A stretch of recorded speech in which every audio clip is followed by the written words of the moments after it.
IFM News. IFM News. IFM News. Lokal. Binisita dagiti naruway at tao kang runaan na dagiti mabigbig a personalidad akas kada Prof. Ambeth Ocampo, a national historian, kadwana ni Dr. Joven Quanang, administrator ti Pintong Art Museum, ken Balay San Nicolas consultant iti mismo a Balay San Nicolas. Detoy nga may da binisita ti kapintas na iti lugar ken maibilang a historical figure iti probinsya. Impabuya dagiti San Nicoleño tinabaknang a kultura ken kinalaingda nga agkanta babaen kadagiti maipagpanakil acquire iti nasao nga ili. Iti panagbisita dagiti mabigbig a personalidad ket paset paylaeng ti National Heritage Month 2026 kabayatan na kas paset paylaeng iti nasao selebrasyon ket nagturong dagiti pannakabagi ti Neurodevelopmental Center of St. Luke's Medical Center iti Quezon City iti pagdamilyan iti ili ti San Nicolas.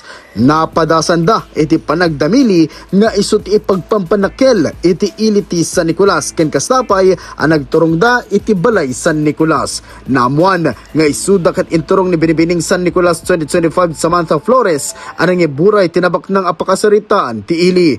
Inayon ti Tourism Office iti ili ti San Nicolas ababaen kadagiti aktibidad ket agtultuloy met iti panakaapresyar kadagiti lokal at tradisyon ken mangpreserba ti cultural heritage iti ili.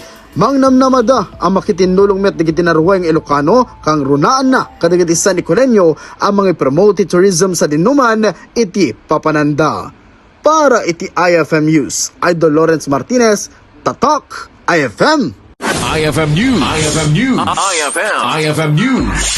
Lokal.